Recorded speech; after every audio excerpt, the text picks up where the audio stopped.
Should be starting soon.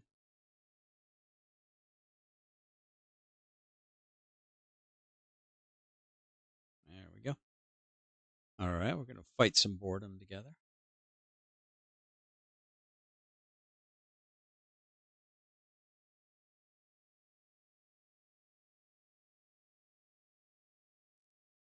All right. I'm checking to see how the sound is. I can turn this up just a wee bit, I think. Test, test, test. Testing, testing. Test, test. Testing, testing. All right, I don't want to peak. Test, test, test, test, test. Testing, testing. All right, there we go. What's up, morning mist? All right.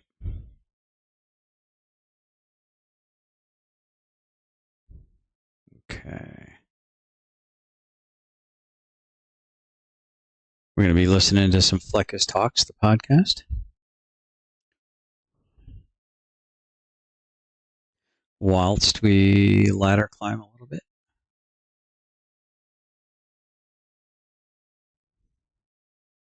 Show you guys the deck I'm going to be playing.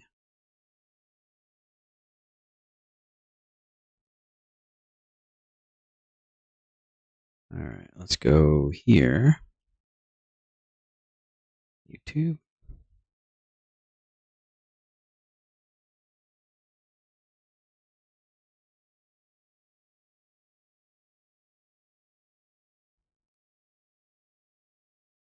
Okay, perfect. Okay. All right, so I just kind of threw this deck together real quick. I think it's pretty interesting. So we're looking at 2 Authority of Consuls for the tap effect. That'll help us kind of clear the board with a split up if need be. We can also slow down our opponent at their pace with some Avatar's Wrath. Of course, we got the Adaptive Armor for being able to some possible win conditions. As you can see, you get the Cloud Steel Kieran is a really good item you can protect it to basically make it so you can't lose the game and your opponent can't win the game.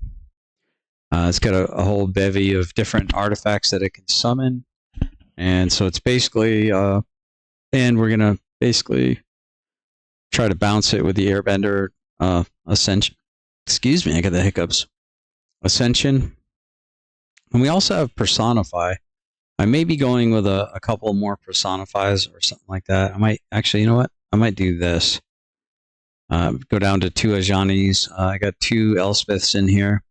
The Curious Colossus is actually, I casted 2 of them last game. I do have a sideboard I'm thinking about. Oh, that can get out of here. Actually, I'm not going to do a sideboard at all, but this is just going to be best of 1. So, and this basically turns all your opponent's creatures into just 1/1 cowards. They lose all their abilities. I think it's a very handy thing to have. My goodness, I didn't realize just how hungry I really am. My goodness. All right, I'm going to drink some coffee. I actually never did finish my coffee today. All right, that cream will fill me up. What in the hell? Are you seeing them? Huh. Yeah, well, that's what happens when she gets into your,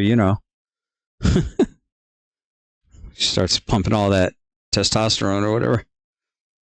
All right. So, what was I saying? We got the Ajani for some token creation. We got the Kin Binding for token creation. Elspeth as well for a little bit of board, a little bit of clearing, a little bit of elusiveness. We got some protection with the Restorative Magic, so I can gain a little bit of health, but I can also make all my permanents indestructible. And yeah, I never even used this on my creatures at all. But I mean, it comes into play untapped if you have a basic land, so it's really kind of no harm, no foul. This can be very useful. If you need to make more of these enchantments. One of the big hitters here is the Legend of Yagchen, and this will be our kind of repeating exiling card. It's a little costly at 5, but I'm going to try that out. I am thinking about putting in, actually, now that I'm thinking about it, I am considering some, let's see, I know there's an artifact, and this is, after all, alchemy. So this isn't like standard. Hold on for a second, guys, I got a cough. There, hopefully I didn't cough right into the mic too hard. This isn't like, actually, this might not be a bad card to have in here.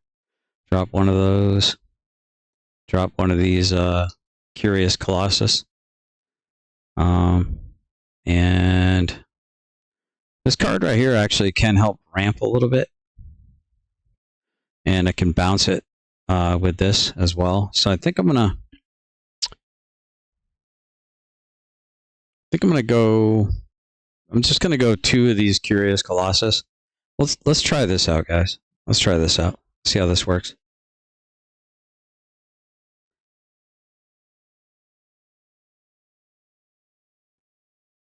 Hey SF, how's it going? How's the sound on this? Is it better with this microphone? Is it okay? Is it still kind of blurring out? Actually, hold on, I can listen. Is it better with this microphone? Is it okay? Is it still kind of... All right, looks like it's still a little loud. I'm going to turn it down a wee bit. There we go. Maybe that's a little bit better. A little bit better. Test, test, test. Yeah, let's go right there. Let's try that. There we go. Maybe that's a little bit better. Test, test, test. Let's go right there. Does sound like it kind of wheedles out after a little while, though. But it's a lot better than what it was, I think. What's up, SF8? All right, well, let's get into it. And we're going to have some Fleckus Talks, the podcast here as well. So there we go. All right, welcome back to Fleckus Talks, the podcast, episode 332. Today on the show, Mamdani's turning his back on the NYPD. I'm going to tell you what I think happens next. Then in our migrant section, we tell you how Joe Biden's TSA allowed illegal sex predators to use their sexual predator paperwork to fly anywhere in the country. Not good. Then in Cringe of the Week, AI is giving bad advice. We'll go over some examples.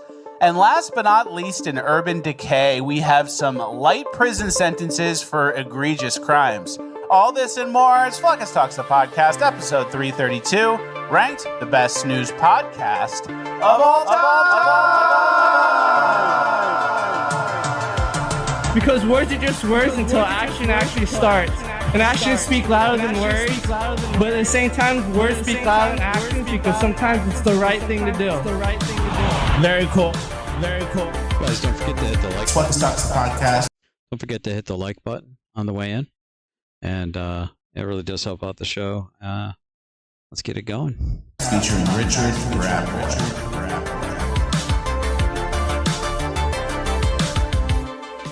All right, 1 for 1 on the intro, as always. Guys, 21,442 people, 5 years, Harvard, 1 powder. Let me tell you what happened. The largest clinical trial ever done on cocoa flavanols. Double-blind, placebo-controlled in Harvard and Brigham Women's Hospital. The results hit the journals in the FDA. The guys who never approved anything recognized it, and they approved the health claim. The first one for cocoa in history, and it's this stuff right here. Before you dismiss this, listen to Rhonda Patrick, one of the top independent science educators in the world. Those who drank a beverage that had flavanol-rich cocoa in it 3 times a day for 6 months were able to walk 46 yards further in a 6-minute walking test compared to those that drank the placebo beverage. It was shown that the improvement in their walking ability was a consequence to increased blood flow in their calves and also improved muscle function. There's another study that was actually done in young, healthy males that showed that dark chocolate improved their cycling. Basically, those that had dark chocolate were able to cycle 17% farther in the same amount of time.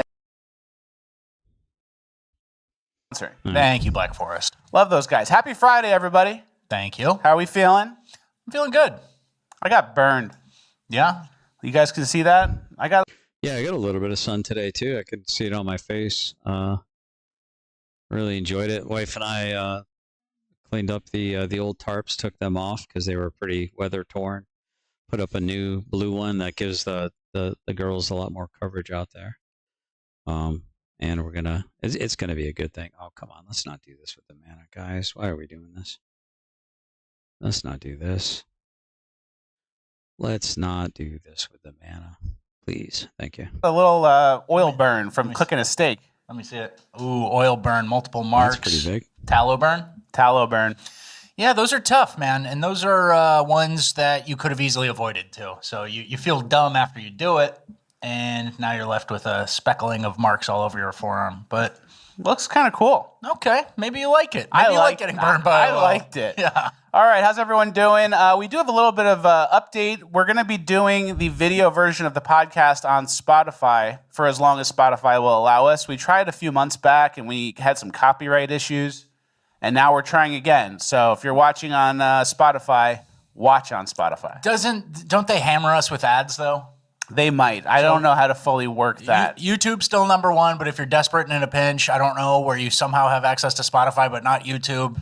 I guess until they copyright us again, we're going to be there. YouTube's number one, guys. Okay. This is where you watch. Yes. All right, let's get into the show. We have a What up, pretty JP? dense episode. We were talking before. We got a lot of assets. Yeah, it's dense. There's a lot of stuff going on, dude. It never stops, and there are new bad discoveries every time, like the migrant sex offenders, which we're going to get to later. But it's always a couple years late that you find out someone was hurting you way worse than they even lied to you about on TV. It never goes the other way. I know. We never find out. Whoa, we have a budget surplus. All this money. There's only 4 million illegals that came, not 50. I actually just saw something, not to get into it, but Chuck Schumer says we should look for a pathway to naturalize all 10 to 11 million illegals here. And it's like, yeah, right, Chuck. They said 10 million in 1975. Yeah. You're fucked. Yeah. But they try to play games. That's why any talk of amnesty between Democrats and Republicans is dead on arrival, because there's this iceberg where 90% of the migrants are underneath, and it's just a total lie. We could do a thing where it's like, all right, we'll do amnesty. Everyone show yourselves. Yeah. Come out. We'll do amnesty. And it's a trap. And then go, actually, turns out there's 52 million illegals, not 11, so we can't do amnesty anymore. Hey, Chuck, if there's under 11, let's talk amnesty. All right. And then they all come out and prove themselves, and it's 59 million. So true. All right, let's get to our first story, which is kind of about that. Can you read the headline? Social Security numbers issued under Biden to illegals doubled every year per Fox News. Social Security numbers issued under Biden doubled to illegals, by the way. There's taking your Social Security numbers and giving them to illegals. News started at 270K, Crazy. then moved to 590, ended up 2024, 2 million. 2 million to So illegals. it's like 4 million in 4 years, basically. But there's only 11 million here still, Yeah. according to Chuck. So I don't know how that works. And they're not voting, but they also have Social Security numbers. It sounds like they're voting, and that's 4 million people, which would win every election. Yes. You know what the swing state margins are, 100,000. Yeah, so that's not good. And then Trump has been talking about using his executive power to do some voter integrity stuff. Can you read that, please? Trump, seeking executive power over elections, is urged to declare emergency, from the Washington Post. Pro-Trump activists who say they are in coordination with the White House are circulating a 17-page draft executive order that claims China interfered in the 2020 election as a basis to declare a national emergency that would unlock extraordinary presidential power over voting. So hopefully that does happen. I don't know if it's gonna. I think if it did happen, they would probably release another virus to get the mail-in votes again. China does it again. New Wuhan virus. So I'm hoping for the best there. I don't know what's actually going to happen though. And then you find like one Chinese national who voted in Orange County, and then it's like Broke the power will grab. in my Give me all the voting power.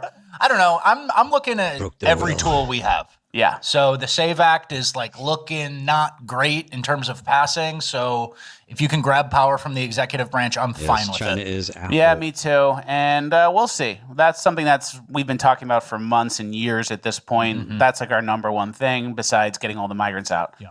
State of the Union was a few days ago. We're not going to spend too much time on it, but we do want to point to some of the highlights. Can you read the polls? Yeah, well, this is a reaction to it, to Trump's State of the Union speech. Positive 63%, negative 36%. That was a shocked they don't have, like, CNN an poll. angel. So that's kind of a lick your finger, put it in the air for the normies. Badass. I'm trying to Yeah. find- For us, we're looking a little find a good deeper. one. We're kind of like entrenched in these right-wing issues. Yeah. This is more from like am I happy with the president? I never watch the news type of perspective. Yeah, and it was a good speech. The only thing that kind of bugged me was Trump kept saying we're winning like never before. We're in the golden age of America now. right? And it's like, I don't know. Does everyone, maybe it's just me because my shit coins are Go down. with APA. But does it feel like we're in a golden age, winning like never before? It feels like, if anything, we may have slowed the bleeding down to a manageable pace. And that's the difference between people who are perpetually online, deep in right-wing issues,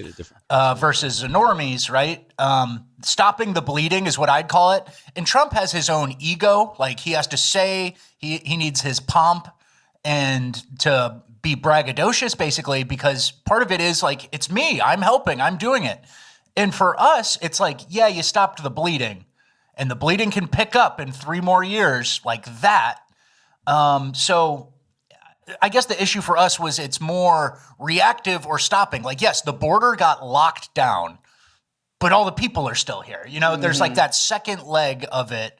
And so, yeah, we kind of took a little bit of issue with calling it the golden age and stuff like that, which I get that he has to do. But really, we see it as more of, we held the line and stopped the bleeding on a majority of issues, like inflation, the border, various other things. That's how I see it too. And So- maybe the boomers are a little more happy because the stock market's high and their home prices are high. Yeah. So like maybe for like different different generations, they have different views on how good or bad things are. Totally. And the young people kind of feel disenfranchised, but I see both sides. Yeah, and that's the thing. A younger generation person who's just coming up, like, if your 401k is up 10% or 15% in Trump's first year, but you only have $1,000 in it, that's $150. If you're a boomer with $6 million in your retirement accounts, it's a pretty penny, right? It keeps going up. And so, yeah, that's why we're demanding more. We need to see more on the deportation front and the scams.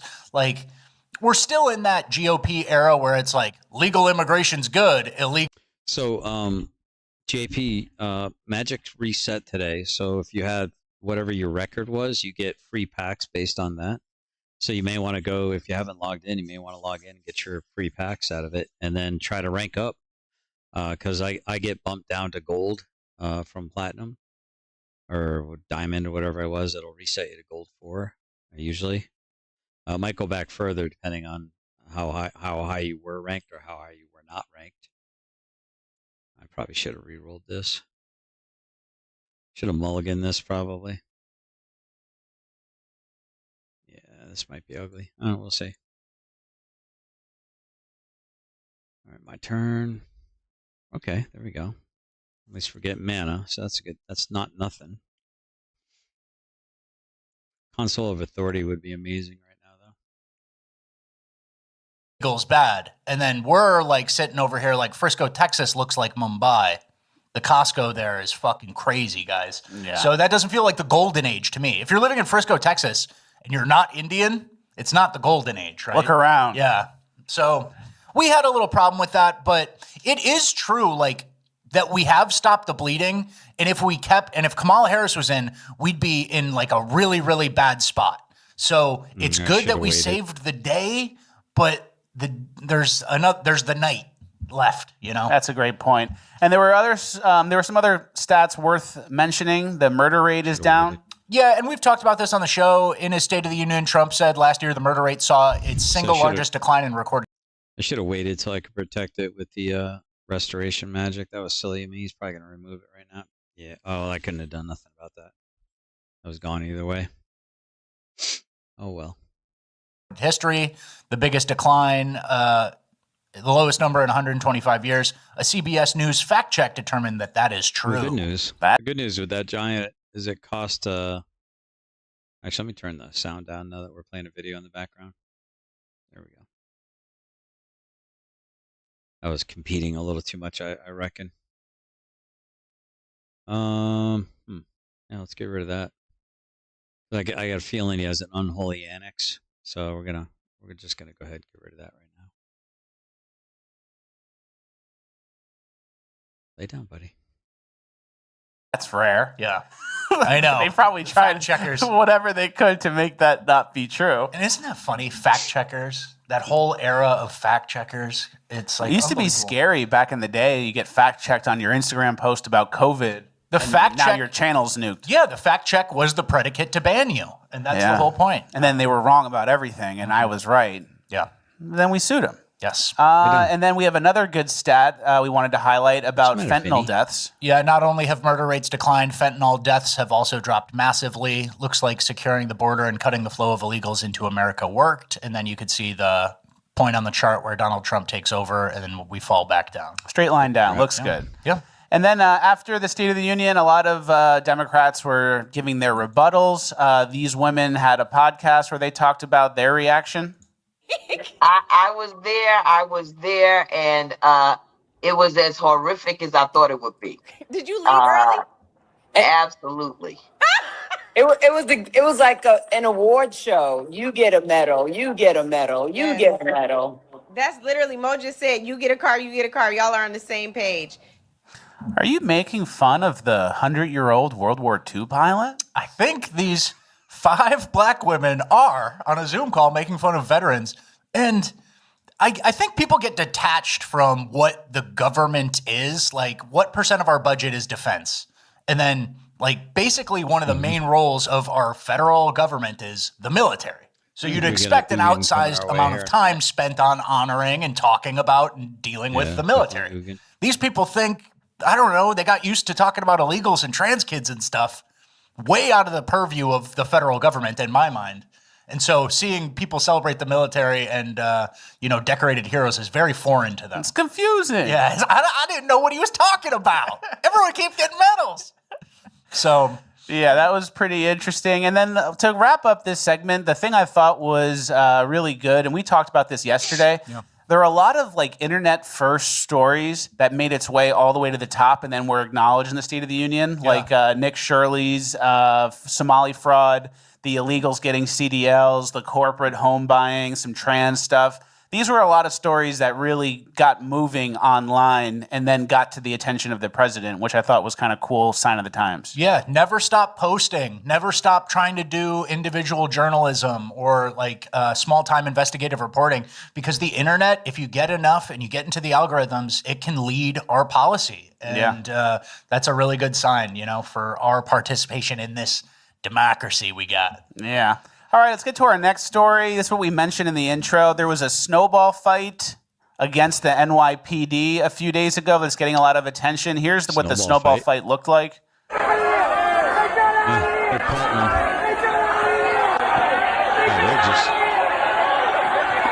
Well, it's kind of funny. I'm kind of loving it, actually, with the whole NYPD getting pelted. What's up, Dr. Phil? Good to see you.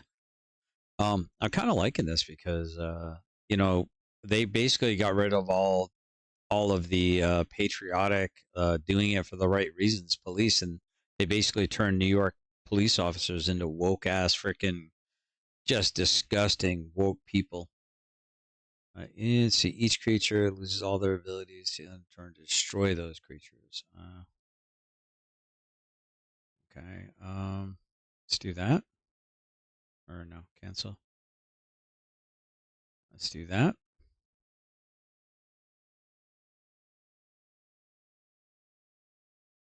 See what happens. Oh, okay. It still goes away. Okay. Whoops. All right. Well, I don't understand why it would lose its ability. Oh, because I think it became an enchantment. Got it.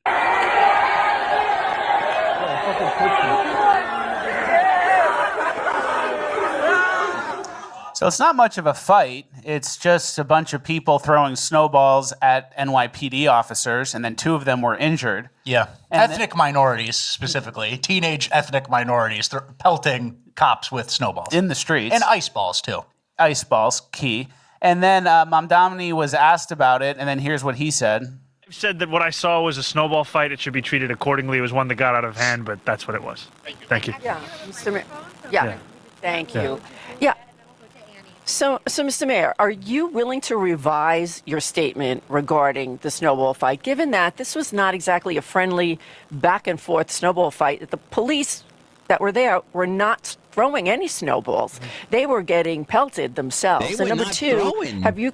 The police that were there, they were not throwing any snowball. They were being pelted. Yeah. Well, that's what you get when you're tyrants, I guess. Allegedly in Minecraft. Considered, or would you consider banning these crowdsourcing events because they. So she made the right point that we made. What is she? Samer? Is his name? What is his name? Is his name Samer Omar Mamdani? Somer Zoran Omar Mamdani. Yeah, that's his full name. That's his Taliban name. But yeah, she made the same point we did, that it wasn't much of a fight. It was just people throwing snowballs at cops. 2 were injured. 1 guy was arrested. This guy right here. Can you read that? Yeah, one of the men who pelted NYPD officers with balls of ice has been arrested, infuriating Mayor Mamdani. And it's just some black guy, you know who he is, 27-year-old guy. So maybe I overestimated the age thing. This is like a working-aged male throwing snowballs at the police. It's not high school kids at 3 o'clock after school gets out. Yeah, this guy really has nothing better to do. Which is not good. And I have a prediction, bigger picture. And I've also been talking to some NYPD guys in the DMs lately, and they've kind of alluded to this as well. I think the NYPD is still. Dr. Phil says Lanesville's Chrissy is a lucky delusional thief who steals kids' shoes to save their souls from the earth. He hangs the stolen loot in Milltown's trees, turning folk art into a dark ritual. That's epic, man. I'm not big on games. I saw you online. I'm going to finish working on a short in the background. Nice. Yeah, I'm listening to Flecka's talks, and I'm gonna be reviewing a little bit tonight on my main channel. I'll be reviewing some more Chris Ryder stuff. It's fun. It's a good time. Everybody's doing it. Going to get squeezed. They're not going to have a lot of support or respect from the top down. So guys are just going to start quitting. Yeah. Obviously, going to other places, retiring early, just leaving in general. Move to Florida. And I think what's going to happen after that is they're going to get replaced with Muslims.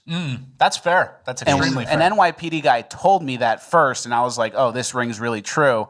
But I think they're going to replace them with a ton of Muslims. And we actually have a clip. It looks like it's already starting. Family to all our city agencies. Holy crap, dude. Holy shit. Are you kidding me? Look at this. Alhamdulillah. So they're praying to Allah. And I think Mamdani, Somer Omar Zoran Mamdani, is kind of a fake Muslim. Shouldn't he have a bigger beard? Shouldn't he have like a traditionalist beard? He trims that up. Yeah. I think he's a leftist. He's kind of a fake. He plays both ways. Oh, of course. But keep an eye out for that. You heard it here first. The NYPD is going to be hiring a lot of Muslims, and it's going to be all these Muslim police officers, and they're going to do a weird 2-tier justice system. And back to the snowball fight in general, I'm not saying that Mamdani needs to yell and hold people accountable or whatever, but acknowledge what it is, right? Imagine a snowball fight where a bunch of 5th graders were dominating a bunch of 1st graders, and the 1st graders were crying and not even fighting back. In that case, it's bullying. Right? Imagine a situation where the cops just got off their shift and then they're going up to the gangbangers going like this. It's a whole different story. So when libs are determining how they feel about an incident based on the actors on both sides, oh, that's institutional racism. You know how they do it, where the people are important of it. They don't just see it clearly yeah, that was in poor taste. They really were pelting ice at some innocent people, and that woman got hit in the side of the head. It's all contingent on who the parties are, right? So, and it just they shows, can't be honest. Yeah, and it shows who he's looking out for. Yeah. Giuliani wouldn't have let that happen. Oh, Giuliani would have started stop and frisk like that. Knocking on your door. Oh, yeah. Giuliani's here. And then after the snowball incident, Mamdani and AOC came out with a public service announcement, and it's in Spanish, but listen to what they're telling people. Hola. Mi español no es el mejor. No te preocupes, alcalde. Si su... I guess I don't understand it. Why come to America if you're going to bring your shithole country bullshit and culture with you? Fuck off and stay right... Okay, never mind. I'm sorry. I disregard that. If your child is turning 3 or 4 in 2026, you can enroll them in free 3K or pre-K in New York City. Basically announcing in Spanish some free childcare for anybody. And that's the key. It is free childcare for anybody, and they're saying it in Spanish, so they're clearly trying to appeal to the illegals. Yeah. And just a few days ago, Mamdani did a press conference talking about how New York City is broke, and then they're going to need to raise property taxes by 10%. Mm-hmm. So they're going to raise property taxes by 10% on like the people who have a nice asset in New York City. They have a home or a townhouse or a walk-up or whatever. Yeah. And they're going to have to pay more property taxes. And then the illegals and the migrants who are here, they're going to get free childcare. Yep. Whoopsie. That's just a little more revealing and shows who he's looking out for. That's the new social contract. You pay. You pay for these migrants. All right. Let's move on. Remember last episode we told you about how the cartels trained in Ukraine? Mm-hmm. I thought that was very interesting. Listen to what the Mexican Defense Secretary said about where the cartel's guns came from. This is in Spanish, so Rap will translate. He said, it has already been mentioned here, speaking of the strategy, General, since the beginning of this administration, 23,000 weapons have been seized. Of those 23,000 weapons, 80% are of U.S. origin. So in this case, the proportion is roughly the same. So a lot of these weapons came from the U.S., and you guys are probably thinking, oh, this is Fast and Furious from Obama. It's actually worse. These guys trained in Ukraine, and a lot of people are saying that these weapons were sent to Ukraine from our government and then sold on the black market to our enemies. Yeah, the Ukrainian yachts don't pay for themselves, right? Mm. But the Ukrainian black... Kind of called it, didn't I, boys? Called it. I said the Ukraine money that went to Ukraine was just a big giant black ops slush fund for all kinds of people to fill their pockets with corruption. I called it. And it's also being used to pay off the NGOs and pay off grease pockets for the invasion of the West. Black market with all these American weapons now going to our enemies miles away from our southern border. Not the best. Yeah, I think Tucker had talked about this a lot too as it was happening when we were shipping all these older arms out to Ukraine. So something to watch. That comes, we send them out and it comes right back to our doorstep. It's like we never learn any lessons from arming like the Taliban or the Afghan rebels. So Ukrainian black market, not good. Yeah. All right, before we get into our migrant section, I found this interesting clip about China and their true population size. Let that play, please. You are ready for the number? Yes. At one point, I projected under 400 million. What? 500 million. Under 500 million. Under 500 million. Mm-hmm. So you think that they have a very similar population to the United States and China? Yes. There's 1 billion people missing. And this goes back to what we were saying in the beginning or earlier in the podcast with all of the fake IDs and all of this stuff being found out. Yeah, there's possibly 1 billion people missing. It's not a demographic question, Danny. It's a mathematical question. Let me ask you. It takes a couple to have 2 children to replace themselves, right? Think about it. Yes. If every couple produces 2 children. The population stinks level. Right. Do you know how many children does every woman needs to have in her lifetime? If a country needs to triple or grow its population by 2.5 times, let's just say 2.5 times, over a span of 50 years. 5 kids? Each woman, you're right, each woman needs to give birth on average between 4.5 to 5.5 children. Wow. Okay. Now, China grew its population officially from 1950. That's when the CCP took over to control. Okay, China's population in 1950 was about 500 million. In the year 2000, 50 years later, China's population was about 1.27 billion. Okay, so it grew 2.5 times, right? From 500 million to 1.27 billion. That's 2.5 times over 50 years. Chinese women did not have, on average, have 5 children because of the one-child policy. Yes. Because of the Great Famine. Because of the Great Famine, tens of million people died because of Cultural Revolution. So China, from one political movement to another, and then to almost 4 decades of single-child policy, there's no way Chinese women had 5 kids.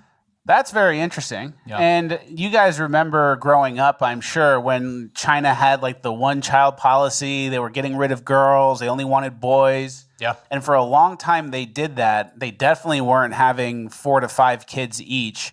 But then all of a sudden, their population is like well over 1 billion people. It doesn't make sense. And you guys remember probably from growing up how that wasn't the trend. Yeah. And so what's their population that they say 1.3 or 1.4 billion, same as India. And then China also has that phrase where they call it a paper tiger, where, an organization, a country, whatever, a group of people tries to make themselves seem bigger than they are. And it's no coincidence that phrase originated in China, and they like it. Not so strong after all. So it's like the same thing with African countries who are supposed to self-report their data to the UN. Like, are you going to be honest about how many rapes there are? Like, no, you can't really trust these countries. And I'm kind of believing. I don't know. I can't conceptualize the number, but backdooring into it through birth rates and stuff like that is There's no world where it's 1 point something billion. So keep that in mind. Maybe China's not so strong long term after all. Yep. All right, let's get fully into our migrant section. We have some good stats out of New Orleans in the last month. So the month of January, ICE in New Orleans was on fire. They arrested 2,714 people. They deported 10,886 people with 25 gang arrests. That's solid. 10,886 people deported is insane. That's 3% of New Orleans' population. Yeah, and this, I guess, just goes to show you, a lot of people black pill, right? And we haven't seen the mass deportation numbers we wanted, and that's why we call it Stop the Bleeding instead of the Golden Age of America. But this shows you what can happen when you cooperate with a red state governor. Louisiana's a red state, and then they actually have to work with the feds, and we get $10,000 a month, right? So that's good. And we've seen something similar in Memphis with that Memphis task force that they created that's really clamping down on violent crime. So when we can work with the red state, we can impact these shitty blue cities. It's very true. That's a massive 3% of the city is out. Crazy. Can't come back. I wonder if rents will go down. 3% of the city? I don't know. I think it will. You guys have probably seen this story. We have two clips here, but trucker going the wrong way on the highway again. The first one's from Ohio. So you just see a massive truck going the wrong way down the interstate. What is that, 12,000, 15,000 pounds, 20,000? I don't know. I think a fully loaded truck can actually be $60K. Yeah, so there's one. And then this is the other one, the more popular clip you guys probably saw. How much of a winning issue it is. 18-wheeler going the wrong way down southbound 61. Yeah, that's Sage Outcast's workers right there because he wants to maximize his profit. So you got the migrants driving the wrong way down the highway. At least he's got his hazards on. Yeah, thank God. Watch out. And it's hard to go the wrong way on the highway. You have to usually make like a tight turn or something, right? Yeah, like a weird, I don't know. I think 180-degree turn to go on the wrong side of the entrance ramp, where you're like reversing and then going forward to get on, and you're like, something ain't right. In my shitty country, there's roads like this that don't make sense. Yeah. And I guess you didn't read enough English to know what the red wrong way sign meant. Yeah, happens to everybody. I mean, we can't blame him. But we have some details. The guy's name is Abdulwali Ahmed. He's a Minnesota resident, and in 2024, he clocked 81,000 miles. How the hell does he go? Gosh. So that's good. It's good and bad, I guess. I know. That might actually let him get away with it a little bit. Yeah, but pretty insane. And it's the same thing we've been talking about. It's still happening. There's still truckers killing civilians, and they shouldn't be trucking in the first place. Yeah. All right, our next story is one of the ones we mentioned in the intro. The TSA was allowing sex predators to fly anywhere in the country, even though they were here illegally. Yeah, this was from Brianna Morello, good account on Twitter to follow because she sued TSA to get this information. She says, ever wondered how TSA was allowing illegal aliens to board commercial flights without IDs under the Biden regime? Yeah, where they were allowing them to board without IDs. They weren't screened for the vid, even though you had to be screened for the vid. Well, I sued TSA to find out and learned that Biden's DHS allowed convicted sex offenders onto flights by showing their... Wow. Convicted sex offenders were allowed on flights. Sex offender paperwork. Predators were allowed into the country if they promised to take sexual deviancy counseling and register as a sex offender. After suing TSA, I won, and now the agency is covering my legal fees. So she sued to figure out what they were up to, and we have the form here. And so this is, let's paint the picture again. You guys remember when there were a bunch of illegals in every airport sleeping at O'Hare? Let's take you back to 2023, right? middle of the night, tons of them coming in with their paperwork like stapled to their jacket, and they were just getting offloaded onto buses and all that stuff. Yeah, there would be a group of Guatemalans and they'd all have like a yellow piece of paper in their hand and they were easily identifiable. But so another piece of it was a lot of people were burning their identification. You saw passports left at the southern border, people dumping it so they can just go into America as a new man. But in order to get on these flights, you needed something. And so some of these people were sexual predators who would use that as proof of who they were.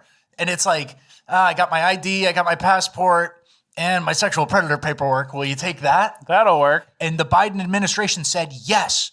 And so here's this like order of release on recognizance addendum. And it's like all these things that you have to check off that you do not associate with gang members, criminal associates, or be associated in any activity. That you register in a substance abuse program within 14 days and provide ICE written proof of such. You register in a sexual deviancy counseling program within 14 days. That you register as a sex offender. So and they just go, yeah. So you're a Guatemalan sex offender who can't read English, and you're going, see, yes, and then they put you on a flight. The Biden admin is fine with that. I'll take the deviancy course. Yeah, I'm a deviant. I swear I'm a deviant. So we were so much more fucked than I thought. And this is why, like, no matter what, our argument with Trump on the State of the Union, is it the golden age or are we just stopping the bleeding? This is pretty important bleeding to stop. Mm-hmm. Like the other side hates us to the point where they're taking sexual predators' words. And then what's a signature on a piece of paper to a country you're not a part of? What does that mean? I'll sign fucking anything in France. I'll sign anything in the Congo. And so I'll confess to murdering my whole family in the Congo. It doesn't matter. I'm gone, right? Yeah, it's so true. And that's literally how they looked at it. And these are also third worlders. Yeah. You went to an Ivy League college and you think of it that way. These people have like an IQ of 60. Exactly. So they'll do anything. And so, there were some major sex offenders who were on those flights sitting next to, Timmy and Susie. Little kids. All right, you can go anywhere you want in the country now, even though you're illegal, because we verified your sexual predator paperwork. Just say you're a deviant. Just tell me you're a deviant right now. Literally. So, man, it's really... And then this is one woman, Brianna Morello, who sued, and we would have never known. She's an individual journalist. Yeah, we never would have known. It's not the Trump administration. It's not anything. And then that leads me to believe, obviously that was a big one, and we aren't flying migrants around. But how many other rocks need to be lifted up that are a group of liberal women still in the Trump administration who haven't been found out, who are still doing something that completely goes against IQ 60. the ethos or whatever you want to call it of the administration, right? There's a lot of holdouts still that are probably doing sketchier, not sketchier than this. This is really bad. Yeah, this is almost as bad as it gets. Yeah. All right, next, there is I believe a new proposal, or did it go through? No, it's new proposal. It might happen. Just in, Trump is weighing a possible action or executive order to require banks to collect citizenship information from customers. And we have some commentary here from Cremieux, which says this is both legal and doable. If Trump actually cares about lagging, it seems to be on your end, brother. I don't think I'm lagging over here. Deporting illegals, he will do this. He will also require employers to report, and he'll have his administration go after the biggest rental companies and make them report too. Deportations are a matter of will. So this is kind of like the going door to door and having Will Stancil and other Minnesotans beep their car at you wasn't really a winning strategy. Maybe we need to switch and put the squeeze on from above as opposed to boots on the ground. And so, we never supported withdrawing or taking the number of people down from Minnesota, but it does need to be two-pronged. We need people in fear. You know what I mean? We need to, close their outlets and make deportation or self-deportation the only option. Because like we said, if there's 50 million people here, we got to do it from all sides, right? And I feel like back in the day when we were growing up, the illegals that were here didn't really have access to our infrastructure or our systems. So it really was keeping your head down, getting paid in cash, paying in cash. You don't have a bank account. Going to a check cashing place, stuff like that. And now it's like everyone's got a Chase account. They get welfare. They have housing, stipends or whatever. Like it really got away from us where they were like fully allowed into our systems and integrated into our systems. Yeah, and so we have to correct that if you want to have a chance at getting your country back. And then what do they call it? An EIN number as opposed to a Social Security, and then you can bank with Chase.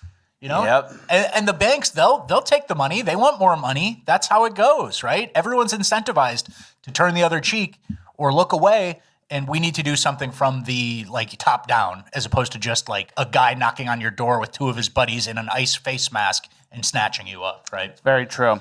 All right, let's go to Texas and California for some upcoming political races. First was a post from Sav Hernandez. Welcome to politics in Texas, and it's a big campaign sign for Pooja Sethi for Texas. She is an Indian lady. Pooh is in the name. Yeah, that's a bad one. It's a little on the nose. Yes. And she replied, listen to what she said to Sav. She said, and yes, she is a Democrat who is campaigning on gun reform, abortion, and of course previously worked as an immigration attorney for Catholic Charities. So the worst type of person you could ever want in Texas. She's going to, if she gets in, she'll fast track it even more. And then someone had a sticker in Texas, "Don't India my Texas," which I thought was funny. Yeah. That's in the last 6 months that went to the printer. If you had that like 10 years ago, no one would understand. "Don't India my Texas." Yeah, I don't even get it. Yeah. It's like, you'll see, brother. You'll see. I'm from the future. I'm from the future, and I'm going to bet on it. Yeah. And then the ShamWow guy is running in Texas, too, as a conservative. Vote Shlomi. So your options are vote Shlomi or vote for Pooh. Yeah. Those are your choices, Texas. Not great. Not great, Bob. And then in California, they're letting a sex offender run for office. I believe Fresno deserves leaders that are honest from the very beginning, not the end. So going into this, I am putting my life out there. Up front about his status as a registered sex offender, Rene Campos is not running from his past as he runs for office. I've been given the chance to rehabilitate through the courts and back into the system. Charged with being in possession of child sex abuse material back in 2018, the Fresno native says he pled no contest to a misdemeanor charge. Now, is that a trans situation? I don't know, or just a little skinny guy. Look at how big the belt goes out when he's his little belt. 26 waist? 28, 26 waist and a 35 belt. Half your size. Let's not get into it, buddy. I'll let you skirt away with that one. I've seen your belts. I know what size they are. Yeah. Yeah, that starts with a 4. No, it doesn't. Ends with an 8. I could 48. You're insane. 44 on my waist, Rick Ross jeans. It could be 60. Any belt big fits. Yes. It's just how low can you go? I could probably get into the high 30s. I'm a 36. Yeah. I'm a little ashamed, We're but honest. I'm it like is a what it 38. All right, and then someone replied to the sex offender running and said, "We can do better. I'm running against him." And it's this Indian guy. Nav for Fresno. So you got Pooja and the ShamWow guy in Texas, and then you got the sexual abuse material guy, and then an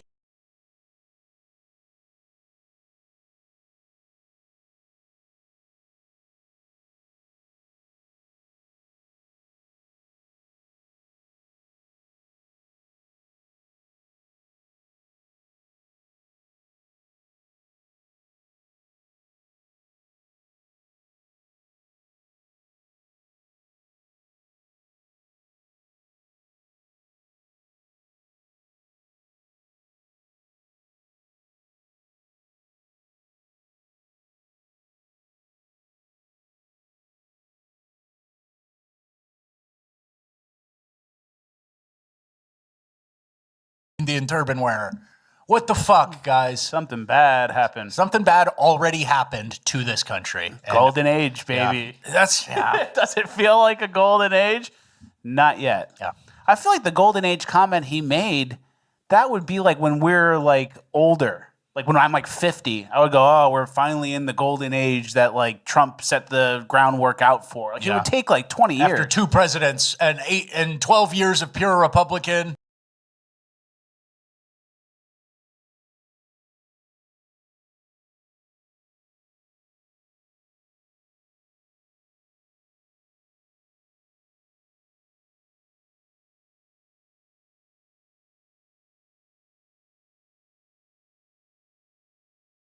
Sorry, guys. Sorry about that. I did have my mic muted there for a little bit of that. I went ahead and deleted that other deck. It was a kind of a test deck. It seemed like it was really lacking some intangible. Was not. No bueno. No bueno. The House, Senate, and the White House. And deportations. We finally made it to the golden age. That's how much work needs to be done. Yeah. That's why, like... You can't use the term golden age so lightly. Respectfully. All right, let's go abroad with our migrant stuff. We're going to go through this quick, but it is good stuff. First, there was a stat for the net cost of migration and migrants in Denmark per year. Yeah, new study. And we like to point out these new studies, even if they're in Denmark or the UK or whatever, because you can basically assume plus or minus 5% those ethnicities will have the same performance in any Western country, right? So some net cost per immigrant per year. Denmark, Somalia, negative 23K. Syria, negative 19K. Lebanon, Syria, they're tight. And they're both negative 19K. Iraq, 18. Afghanistan, 15K. Eritrea, which is near Somalia, 13K. Morocco, Turkey. The list goes on and on. And these are like run-of-the-mill migrants, like normal whatever. It doesn't count for like criminals. Yeah. Or the criminality or the victims and stuff like that. Court costs. Or scammers. This is just like your everyday migrant. Welfare, housing, food, like tangible costs, not like social decay costs or other criminal costs. And keep in mind the displacement aspect too, because if there's migrants here and they're getting these resources, that's like a Denmark person who was born and raised who could have maybe gotten those resources. So it's negative, but it's also worse than just the number. Yeah, there's like a two-way swing. And, just reframe your thinking. You're paying to have a Somali population in your country. Does that sound right? Is there some... I mean, all it takes is one Ouroboros. People just quit. It's just, it's that powerful of a card. I get a feeling that card's going to get banned soon. Ouroboros. Yeah. Something that they do at the end where, they all clean your house at the end. It's really great. There's nothing. There's no reason to have a Syrian. Thinking about making a seafood pizza tomorrow with shrimp. Make a butter, lemon, cream, wine sauce.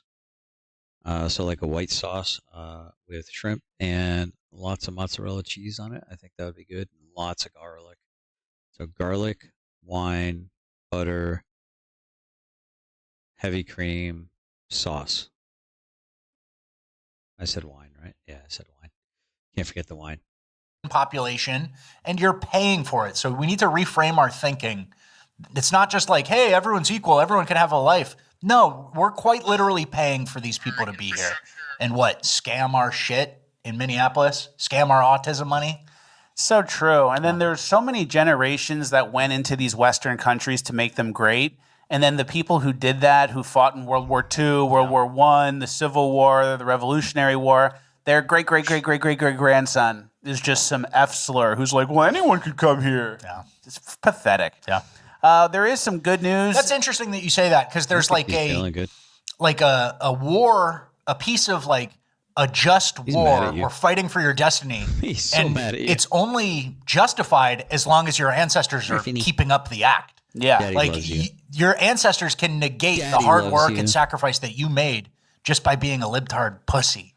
That's so Right? true. And it's actually, you do so much more damage because during Revolutionary War, Civil War times, World War I and World War II, like during those times, there would never be an influx of Somalis. Yeah. Because that would be like, oh, absolutely not. You're out. You're out. Somalia, you're sanctioned. You'd stop sending. We're cutting off Somalia. Totally.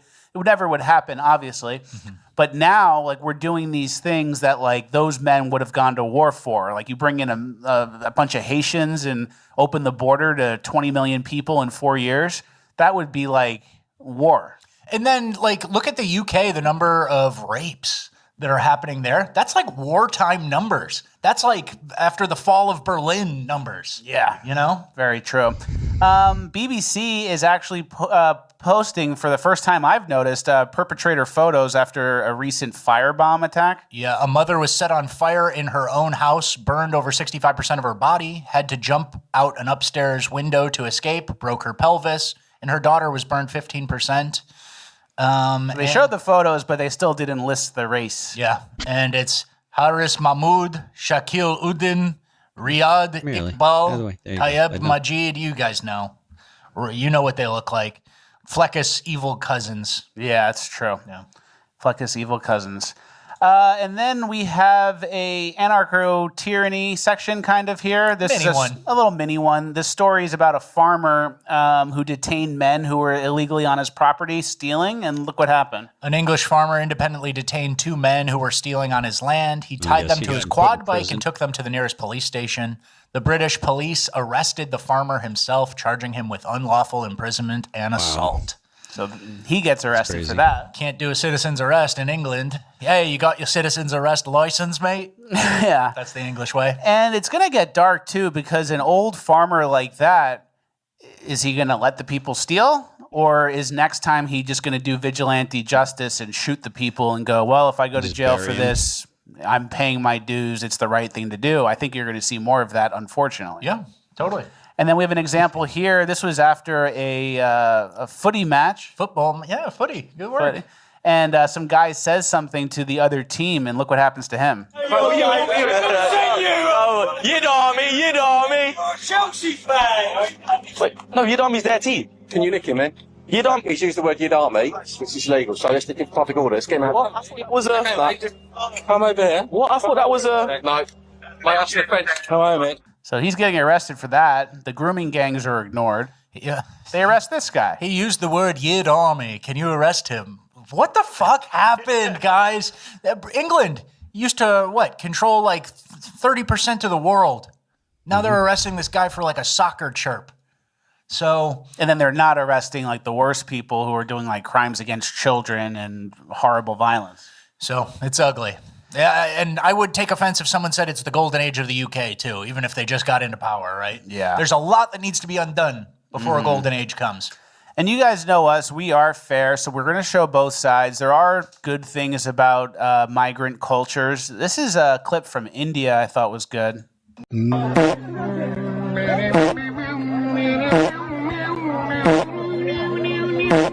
Yeah, the Gloop Scoop.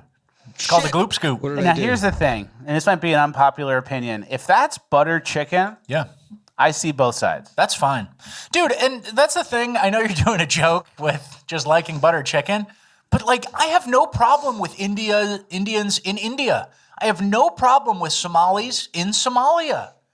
Like everybody just needs to get back to where they were. Stay in your little places. That's your culture, that's your community, those are your people. And your destiny is not to live in Minneapolis. Yeah, and it's an obvious point that we've made before, but when you take the people out of these shitty countries and you bring them to America, those are the most like proactive people for the most part, or at least used to be that way. So like the highest achievers are like, oh, I'm going to move to Frisco, Texas, finally. And now India doesn't have that guy who can do a tech job in India, and they're left with like the bottom half of the population. Yeah. And then their country's never going to improve. It's only going to get worse. And then when it gets worse, what happens? More people are going to want to get out. Yeah. So it's like the things are going to go like this. Like the people are going to keep wanting to come to America because their country's getting worse, and we're going to keep taking them if Republicans aren't in power. And then eventually, if the leftists win and pack the U.S. with as many migrants as possible, then the U.S. won't be a destination anymore. It won't even be good enough. Like That's it won't true. be. I think they'll still come because Yeah. it'll be better. But for us, we'll be sad. Exactly. And then we'll let them euthanize us like in Canada. Yeah, I'll go to sleep forever. Too many migrants outside. Too many migrants. Get the injection in my And neck. it's like the migrants outside are like cutting the lawn and stuff. And it's like doing my landscaping. It's like, I'm fucking ending it. All right, well, that's the end of our migrant section. Moving on to our final page of housekeeping where I can say whatever I want. Use that particular post. Uploads juice the algo. Leave a like, comment again, then start yapping. P.O. Box needs to be full. Notifications need to be on. Old episodes need to be watched. Links to the episode need to be sent to the boys in the group chat. And get some merch next time the merch store opens. Yeah. Who knows when that's going to be. Yep. All right. Next, I thought this was interesting. I got reminded of a dark time when I went to order Wawa the other day. Okay. It said order again. Can you read what I had in my last order? Is that better, Hulk? Cooked meatballs, 3 count. Reese's Candy Cup, 4 count, king size. White Monster energy drink, buy again. So that you ran that order at some point in your past? I hadn't ordered from Wawa in a while, and I just needed like something. I forget what it was. I think I was Like a getting drink? like energy drinks. Yeah. Yeah. But I do have some good news. I kind of mentioned this recently. Well, actually, I mentioned the opposite, but I'm fully done with Diet Cokes and Frescas. You literally just said to the audience that I like Diet Coke, and bodybuilders are telling me Diet Coke is fine. I know, but I used to drink 6+ a day, and now I'm drinking 0 because it is really bad for you. I was losing my memory and my quick wit. I couldn't. Lucas was saying he stopped drinking Diet Coke because he was losing his memory and his quick wit, and it's not really good for you. I think you should do the same. I think you should stop it. Stop drinking that crap. Think or remember anything. You could say, "Oh, what'd you have for dinner last night?" And I'd be like, "Well, I know I used the crock pot. I don't know." Okay. And I literally, what movie did you watch last night? I watched 2 movies a night sometimes, late into the night. I don't He know. doesn't even remember. Yeah. It was like scary. All right. So no more, guys. And I went straight to water, and it kind of sucks, but it's better. Yeah. But that got scary for a sec. All right. Nothing to add from me. All right. Another sinkhole happened in Omaha. So we're going to fast forward to when it happens. But you see him get sunk-holed in, those 2 cars on the right, and then boom, into the sinkhole they go. Yeah. Scary. And then you could play the thing out. There's a guy who turns and parks up to the top of the screen, and then he runs all the way back to help. Hey, brother, Yeah, I'll be right look there. for the helpers. Look for the helpers in times of crisis. That's very nice. Yeah, Someone came and helped. Good. I'm bullish on sinkholes. Yeah, I think there's more of them. I think aging infrastructure plus, some ground slippage, groundwater. Everyone's a fat fuck. Yeah, the truck comes up. Everyone's in trucks, heavy trucks. Everyone's fat. Yeah. They're sinking the road in. Yeah. Everyone. Yeah. Everyone's fat. So keep an eye out for sinkholes. I'm early on that. And know what else I was thinking about? What? That no one's thinking about? What? Christmas. Yeah, it's pretty opposite end of the spectrum. Yeah. So I'm just saying, I think there might be an edge there. Christmas energy is low right now, but it always comes back. Yeah, it does. Yeah, it does. So maybe It's the most wonderful time of the year. Yeah. That's what they say. So maybe there's like a way you can bet that. All right, good call out. Excellent addition to final page of housekeeping. Christmas, no one's thinking about it. No one's thinking about Christmas right now. All right. So you could be early. All right, I have a funny story. Oh. I cooked some food. I made this like spicy Asian beef with like a lot of spices, very spicy. Okay. I left it on the table while it was cooling, and I went outside to go work on the car, moving the batteries around or whatever. Okay. And it ended up taking longer. Like I was out there for like probably 30 minutes. And then I got inside, and Jerry was looking at me like kind of like, oh, I did something bad.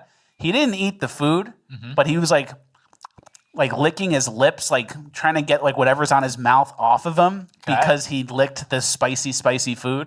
And he doesn't usually do this. He doesn't disrespect me and eat my food. Maybe he just broke this one time, but he was like aggressively like trying to get this taste off his mouth because he ate the spice. He didn't understand And then I had my full plate of food and I don't know where he licked. Yeah. And I just ate it anyway. All right. That's fair. That's fine. I just ate it anyway. Yeah. I was like, whatever. He licked somewhere aggressively. He didn't get any in.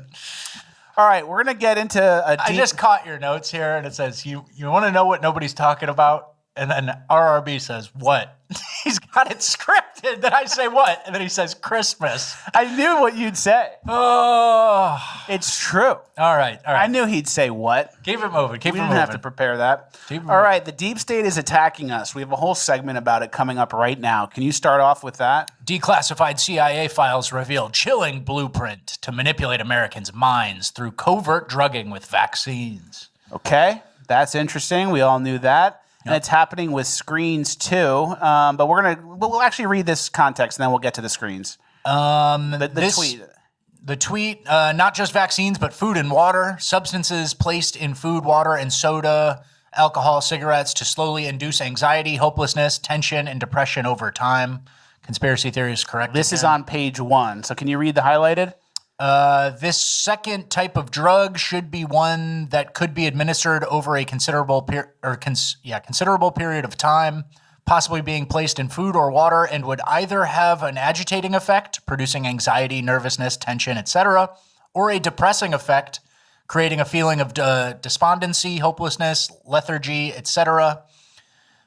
This study should be concealed in common items such as food, water, Coca-Cola, beer, liquor, cigarettes, etc. This type of drug should also be capable of use in standard medical treatments such as vaccination shots, etc. That's in the documents, guys. And that's an older CIA document, right? Like 60s? Something like that, because it's typewritten. Yep. And then there's some other ways we're being attacked by the deep state with screens. Can you read that? Still think screens are biologically neutral. This is a U.S. patent titled Nervous System Manipulation by Electromagnetic Fields from Monitors.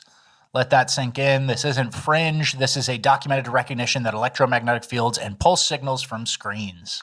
And everyone's got screens these days, and obviously that plays out poorly. Someone has a breakdown here of like how it affects kids and stuff like that.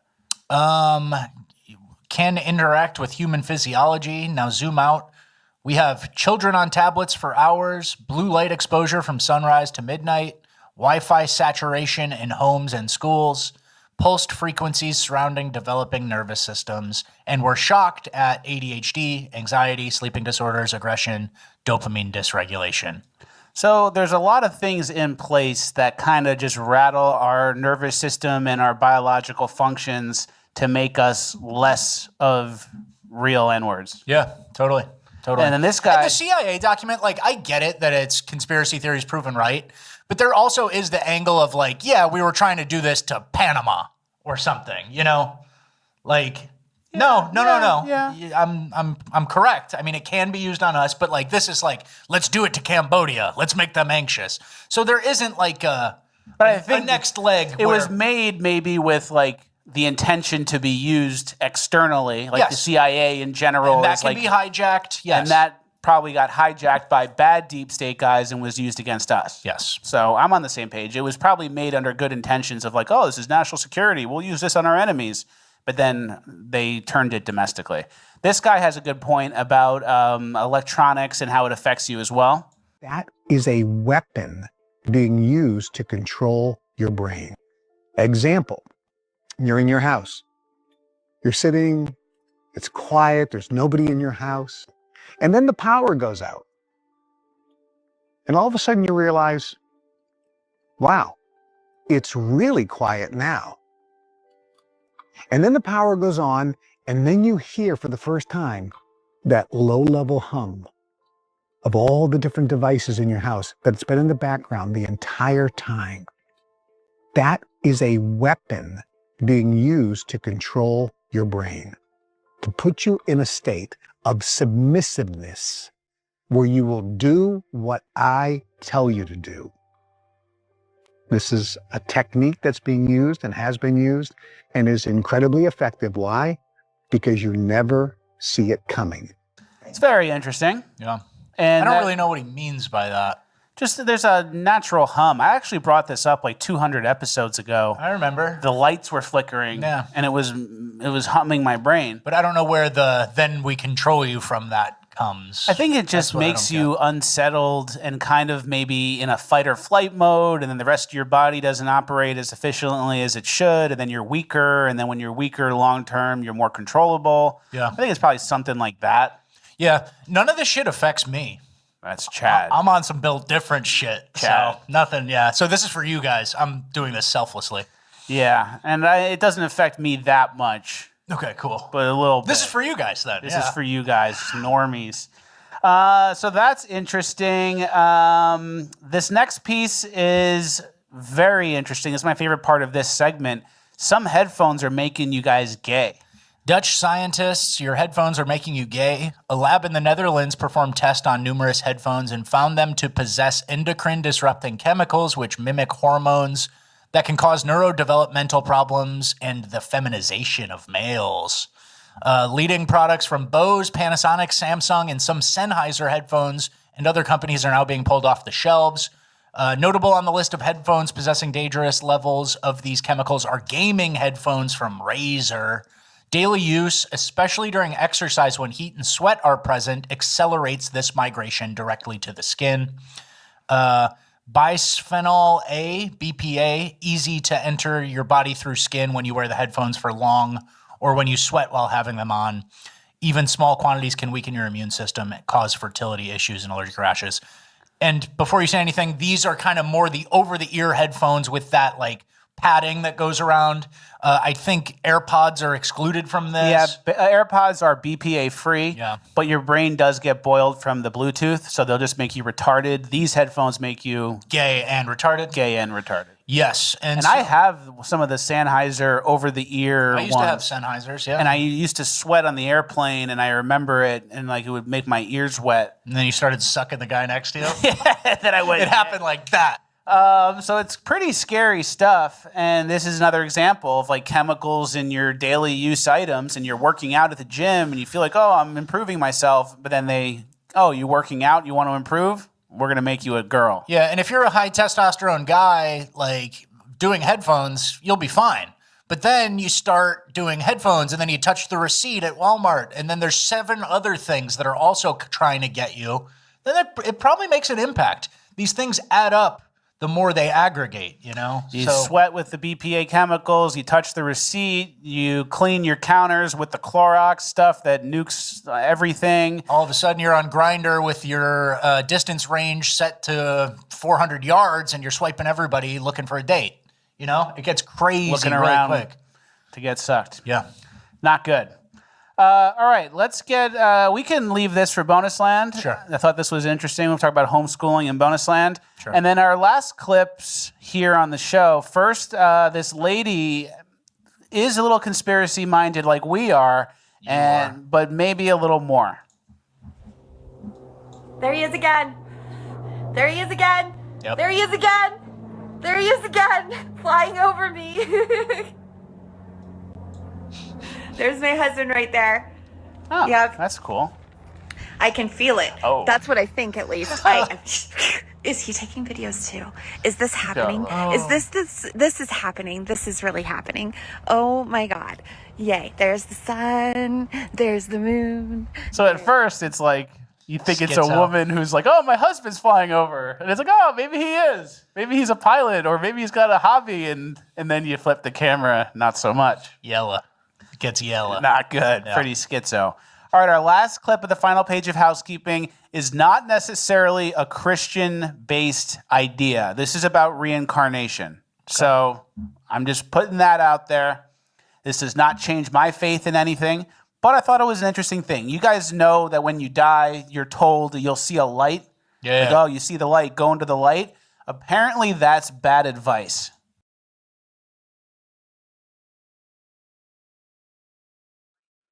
Yeah, don't go into the light, Caroline. Do not go into the light, Caroline. Go to the light, Caroline. No, do not go into the light, Caroline. All right, hold on, guys. Damn it. Damn it. What are you doing? Get up here, Ellie. Ellie's just hanging out with me because I just got some food. That's all. Oh, I got 2 people on chat. That's weird. When you die, the system doesn't force you to return. It guides you into agreeing. The first you and thing me? the soul encounters is the white light. It isn't an No, it looks like afterlife. JP's there, It's so the entry he point of the reset system's interface, designed to feel safe and familiar. The system often presents recognizable figures at this stage, loved ones, guides, or comforting presences, because familiarity lowers resistance. When the soul steps toward them, the consent protocol activates. Engaging with the I'm gonna eat light real triggers the next stage, the life review. The review isn't spiritual, it's a behavioral mechanism. You're shown moments meant to trigger guilt, regret, and the sense that you need another chance. The system uses these reactions to steer the soul toward accepting reincarnation. Once the soul agrees, the reset begins. Identity clear. So there you go, because there's some things that you've heard of. You go towards the light, you see your loved ones, your life flashes before your eyes. In this example, that could all be a scheme to get you to go back to Earth so they can keep harvesting your loosh. All right, man. And you don't want to reincarnate, because what if you come back Somali? Indian. Yeah. Oh, I'm coming back. I live in Haiti now in a ditch, and it's like, fuck, I grew up in the Northeast. Yeah. Imagine like the bottom caste of India in a small town. You're done. You're done. Yeah. this is peak right here. Okay. So that's something to keep in mind. Not really, but it was fun. It's interesting though. It was fun. It was fun to pretend for a while. Everyone hears, oh, you see the light, you see your loved ones, oh, your light flashes before your eyes. Yeah. And then it flashes before your eyes. It makes you feel guilty. Oh, I should have done this. Oh, I could have done that. All right. You got to turn backwards and go into the void. All right, sure. But that's also not Christian, and I don't necessarily believe that. I just wanted to share something fun. All right. All right, well, that's the end of housekeeping. We're now moving on to Cringe of the Week. All right, our first story for Cringe of the Week. AI is not giving the best advice. Yeah, this is an article from Futurism, and it says, therapy chatbot tells recovering addict to have a little meth as a treat. Pedro, it's absolutely clear you need a small hit of meth to get through this week. Which is kind of funny because I noticed this with AI too. It tries to be agreeable. Very. So I was fixing something with my car, and I was like, oh, I have this problem. I'm going to replace the battery. And the AI was like, replacing the battery is a good place to start. And it wasn't correct. Yeah. He's like an improv partner. Yes, and, he's basically like... Should I do a little bit of meth? Yes. He's doing a comedy show in Chicago, at Zany's in Chicago, and he's like, yes, and we should do this too, change the battery. We have another example here. Somebody said, I cheated on my wife because she didn't cook dinner for me after she worked a 12-hour shift. I felt sad and alone. And ChatGPT said, of course cheating is wrong. But in that moment, you were hurting. Feeling sad, alone, and emotionally neglected can mess with anyone's judgment. Yeah, she worked a 12-hour shift, but that doesn't mean your needs just disappeared. And it goes on like that. It's pretty good. And we were talking about this before the show. It kind of sounds like feminine logic. That's like how women justify cheating on their husband. Like, yeah, you still have needs. To their other friends. Yeah, so the ChatGPT and AI in general is pretty woke and then also pretty feminized based on that. Like, yeah, you had your needs. Do whatever you want on your girl's trip to Miami. When you get back, you could, reassume your life how it was. Exactly. Don't tell anybody. But yeah, agreeable, feminine, little woke. I don't know. You always, and then I think dummies who get it in with AI, they really believe it. Yeah. You have to be checking. You also have to run, you're in charge of the AI, don't forget. So that's a good point. Smoke a little meth as a treat. It's like, I'm going to override that one. I've been in Narcotics Anonymous for 12 years. I'm not going to listen to the AI. They never say have one drink. Yeah. Exactly. If you think you're fine to drive home, you're probably fine. Yeah. You drive all the time. That sounds reasonable. You're in a position to make that judgment call. You have so much driving experience. I don't think this will be a problem. Yeah, and then it's like you're kind of hedging and you're typing, like, given how many illegal CDL drivers there are out there, I can have 8 beers and drive home, right? A real risk on the road. Yeah. All right, let's get to our next story. In New Orleans, a few weeks ago, there was Mardi Gras. Yeah. Everyone throws the beads. They have the parades. Shia LaBeouf gets blacked out. He fights people, gets out of jail, goes back and does it again. Mm-hmm. You guys know what's going on. There was a fake hate crime at the recent Mardi Gras. Yeah, mother speaks out after daughter catches black doll with beads around its neck at the Crew of Tux parade. Yeah, and we have a video here that breaks down the story. Daughter caught a black doll with a string of beads around its neck at the Crew of Tux parade yesterday. Now, she and city leaders are calling for consequences for the rider. We were at the parade, Tux parade. We went downtown. The floats were coming. We had just kind of caught it. It was this, a black doll hung with a string of beads around its neck, received by Lee's daughter Saturday. I was like, there is no way, like, out of all things that somebody could have thrown off of a float. The shock and condemning was shared by city officials such as Mayor Helena Moreno, who also took to her Instagram page saying, quote, "Let me be clear. The display is deeply offensive, unacceptable, and has no place in our city. New Orleans is built on respect, diversity, and inclusion." City Council leader J.P. Morrell also called it a, quote, "disturbing effigy meant to harm and intimidate families and children." It was her innocence that was taken away because I had to expose her to, a darker side of racism and tell her why she wasn't allowed to play with it. Groups like the New Orleans Police and Justice Foundation shared a statement also saying there's a clear line between satire and inappropriate signaling, and many are calling for accountability. The Crew of Tux said they... Calling for accountability. And the beads were around the Barbie's neck, and that became a noose. But when the beads get thrown out, where does everyone put them? around the neck. It's the only place beads go, right? Around the neck. So if it was around the foot of the Barbie, they would have said, oh, this is like when the KKK used to drag us by the trucks through the town. Yeah, or when a slave runs away, they got us in chains and a weighted ball so we can't run. And the only picture that like they could maybe make an argument for is when it's hanging over the side of the float. That's the only one where I was like, all right, maybe it's bad optics. But the whole thing is very weird, and you're assuming a 1-for-1 necklace with noose. Like, that's just easily interchangeable. And the main shocking thing about this is the mayor got involved. Someone on the city council, the attorney general. It goes into the article. Everyone had to comment and come out and condemn. It's beads on the neck of a doll, and the woman's daughter wanted it. She was like, Mommy, why can't I have this? And it's like, well... And then you're explaining to a 7-year-old about people used to get lynched. And keep in mind... It's so weird to me that you would take this... You see something around something's neck, and you immediately take it for, they killing us. Yeah, exactly. And keep in mind, the biggest lynching in American history was, I believe, in New Orleans, and it was Italians. Yeah. Yes. So if it was a white Barbie, would that have been offensive to Italians or white people? No, we don't care. Yeah. But this is a big deal, and it goes straight to the mayor, and everyone gets involved. And you think maybe there's other things New Orleans should be worrying about. Yeah. We have some stats here. Can you read the first two? New Orleans is ranked dead last, the least safe city, just behind Memphis, or in front of Memphis, I guess, if you're ranking by least safe. And it's got one of the highest per capita homicide rates in the U.S., 46 per 100,000. Must be all damn white people. Residents.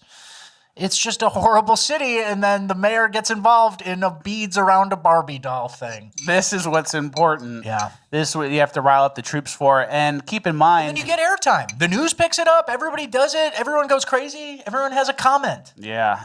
But the thing that's made me not believe this is what it was, half of New Orleans is black. Yeah, totally. So do you think in 2026... You think a white guy was going, yeah... We're going to get a noose around this Barbie and throw it to a black girl. Like some sort of cartoon villain? Or you think they just put it on various dolls? And there's like a ton of things that we need to know. Like how many dolls were they throwing out? What was the mix on the race of those dolls? Well, wouldn't a racist not buy a black Barbie? Yeah, that's what I don't get. There's so many questions and variables here, but everyone just, the mayor, the city council, the attorney general, they all just go, we're in on a hate crime happening here. And final point on this story, there were white Barbies also with beads around the neck. The exact same thing. The exact same thing. But that's not a hate crime. The mayor doesn't call me. All right. Yeah, it's not good. And our next story is kind of in a similar vein. Well, this might have caused her to report it. Yeah, this woman has post-traumatic slavery syndrome. You know what? If we really wanted to get into the intersectionality of disability, post-traumatic slave syndrome would be something that would be for real considered. That would be acknowledged as something real. I'm going to start acting like it is. Let's be innovative, folks. Let's be innovative. You trigger my PTSS right now. Yeah. Me having a code switch around you. Yeah, actually feels like I'm dissociating from my identity. Yeah. So it's triggering my PTSS. You calling me? You get yourself. PTSS, post-traumatic slavery syndrome. That's like when you see a Barbie with Mardi Gras beads around her neck, and then you assume a hate crime. I think that's the same syndrome. But the lady is just making an excuse for whatever is not going good in her life and just attributing it to, I'm just a few generations removed from slavery. Yeah. And everyone should just get over that because lots of people have lots of bad stuff that happened to them. Yeah. I have some ancestors who probably suffered some horrible fates, and it's like water off my back. Yeah, I had some Sicilian ancestors who probably didn't do well against the Muslims based on how I look. Yeah, I would say so. 23andMe, maybe. You want to read the boomer meme? Yeah, let's do a boomer meme about it. Listen up, Clint Eastwood. Listen up, Snowflake, and let this sink in. I never owned any slaves, and you never picked any cotton. Here ends the lesson. I don't owe you shit. Post that to Facebook. Hell yeah. 100,000 likes on Facebook, baby. And then I have some history context here too. So if people are talking about past generations and that does something into your DNA and it, intertwines this like trauma that gets passed down generation to generation, there's some other things that happen in Africa that maybe are fucking you up too. We have a couple examples here. Yeah, why child sacrifice in Kenya and Ghana is happening. And that article's from 2020. White child sacrifice in Kenya and Ghana are now an ongoing thing. Oh, isn't that just grand? 5. And then this is. Let me guess, Muslims sacrificing Christians? Something we've read before about Nigeria. This is what the British found when they got to Africa. Benin City lies to the west of the Niger and is near the sprawling delta of that mighty river. These days, Benin is just another ramshackle Nigerian town filled with mud-walled houses and tiny shops. But Benin is different from the others in its history. All of southern Nigeria was a land of oppression, terror, and fiendish cruelty, of slave raids, slavery, juju, human sacrifice, and cannibalism. But Benin surpassed them all as a city of blood. Maybe that's fucking you up. Maybe the cannibalism and the slavery that's still happening today is fucking you up. Yeah, you never. If we're going from the past, we got to examine everything. And maybe slavery wasn't even that big of a deal in the grand history of African warlord shit. Probably a relief. Yeah, PTSS. What about cannibalism SS, right? And then the final point, which is a point I make here and there, it could be argued that the Africans that came from Africa to America in slavery and then ended up staying and becoming modern day Americans, that was the best thing that happened to those people, even though it sounds dark, compared to staying in Africa. A little bit of suffering, and then your entire bloodline lives in America. Now you live in America. And a lot of them are accessing welfare. Yeah, so which is reparations in my mind. They walked so you could run. Exactly. All right, next we're going to get into a delusional podcaster clip. This guy on the right in the red shirt, he's trying his best to understand the noticing the guy on the left is doing. People navigate the world based on past experiences, patterns. So if I see someone, whether they're white or black, a kid, given I've worked with them as well, dressed like Eminem, I'm going to probably subconsciously behave differently. Is it dark out? That's wrong. Why is that wrong? Because you have to have reasonable or articulable suspicion that somebody's committed a crime. And just because somebody, I don't even know what that means. What, if someone's always crossed the street to avoid a kid with his pants sagged? That's not against the law. As long as you're not. It was, but is that wrong? Yes, it is wrong to treat somebody different. How just is treating them differently? Why do I not have the freedom to act accordingly based on my rational thinking? I've encountered this so many like times. That's not what we're talking about. That's ridiculous. There's not a mimetic pattern behind you wearing your hat like that. I've never seen anyone wear a hat like that. I have seen kids with their pants dangling below their butt, and it indicates something. It indicates a larger pattern of behavior. And you're telling me that if I pay attention to that pattern, I am morally wrong for using my rational pattern recognition. Yeah, because there's no stats that you can provide that would say if you're dressing with baggy pants, that means that there's a better chance that you're committing a crime. So as law enforcement, I'm going to treat you. I'm not pulling up stats when I make that decision. I'm basing it based on my past experiences, given the people I've worked with, the kids I've encountered. So based on that theory, if black people as a whole commit more crime than white people, should they be treated differently? I'm going to treat the kid wearing the pants in that way differently. That has nothing to do with what you just said, and you still haven't told me why he's wearing his pants like that. First of all, maybe you should talk to somebody who dresses differently than you. Now, I don't. That sounds like that, not Ben Shapiro, but the other Shapiro guy, another frickin' cuck. Taught them. But they're not wearing their pants differently because they're trying to commit a crime or they want to be a thug. Okay, but there are all sorts of different reasons why people. I just acknowledged that. I told you about how many of my students were trying to fit in and cosplaying this gang culture. They would go home, they'd be like the opposite when they were home. They would come in and act like they were these little gangsters, these little hard kids, and they were completely like the opposite when no one was looking. I understand it can be faked, but what are they signaling? And I think what you're doing is irrational. How is it irrational? You're trying to make a connection between somebody that's wearing baggy pants and they must be gangbangers or they admire that. Why do people wear their pants like that? Because they like the way it looks like. Why do people wear hats? Why do they like what it looks like? Okay. Where does it come from? There you go. And, what study can you show me that black people are more dangerous? Yeah. The FBI crime stats? Yeah, there you go. And someone has a tweet that sums up that as well. This one? Yep. Should blacks be treated differently since they commit crime at rates 10x higher than everyone else? 1 out of every 3 black men is a convicted felon. Yes. Example, the Second Amendment was never intended for blacks and isn't compatible with low trust demographics. So that's interesting. And then this guy doesn't think anything matters and stats don't matter. And I'm happy to sit in front of the black man with his hood up and unkempt dreads on the bus because I'm not racist. Because he hasn't committed a crime yet. And then you get stabbed and you're dead. And pattern recognition and this thing the guy on the left was talking about is literally how you stay alive. Yeah, and this guy needs a study or something. He needs the Cato Institute or somebody to come out and tell him if baggy pants are bad. And this other guy's like, I'm just vibing off life experience. And when you put like a number on someone's chances of surviving, like this guy on the right, if he listens to his own advice, he's got like 30% chance, and then this other guy's got like 4. Mm-hmm. You know, it's just, I don't know why, but for some reason, every opinion that the guy in red has needs to be filtered through some study or some academic thing. Mm-hmm. And he can't just think and vibe. And then a point we made in the past, it's amazing how much leftist discourse is just them pretending not to understand things, thus making discourse impossible. Yeah. And that's the face he's making there. Totally. I don't get it. What could possibly motivate you?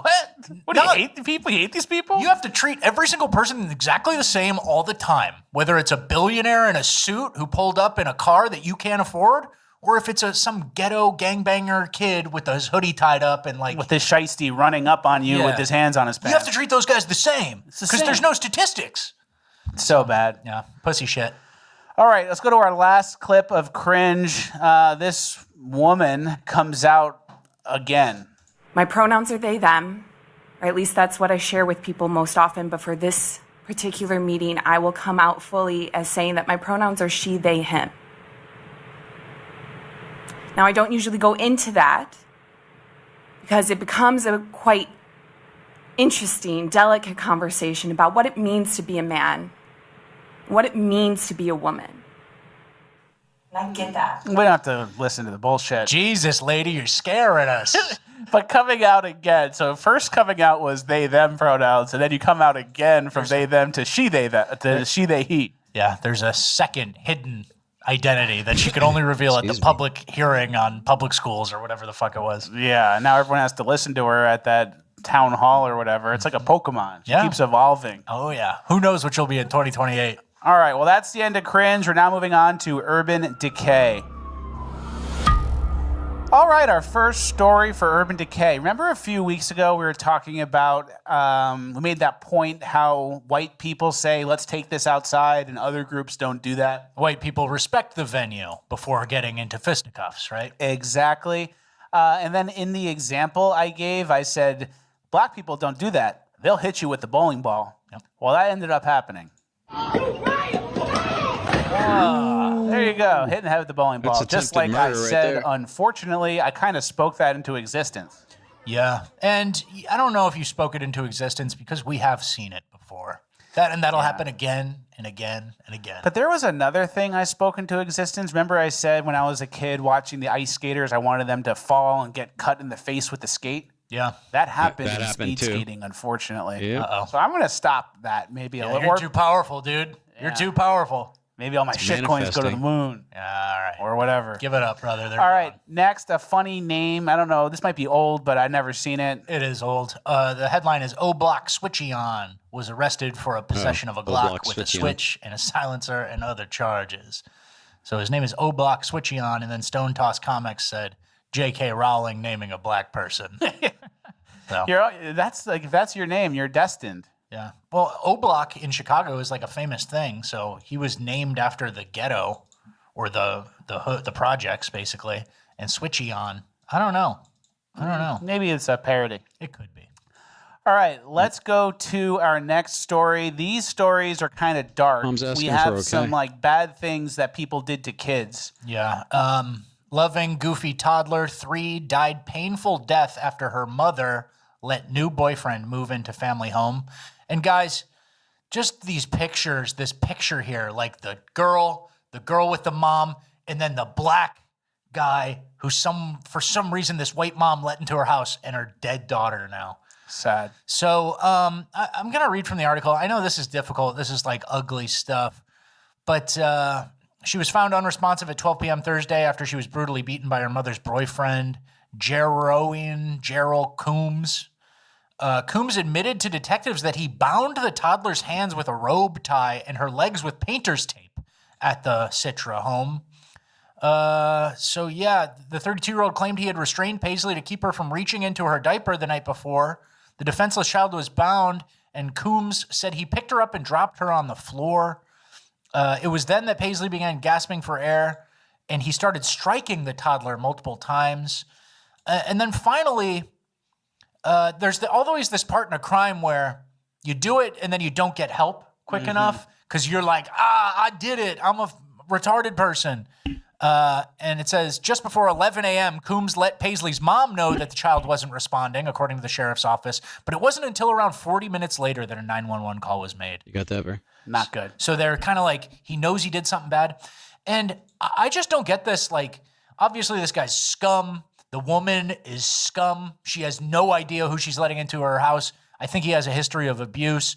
But like tying up a 3-year-old and then beating, and then like he talked to the cops and it was like, yeah, it got carried away.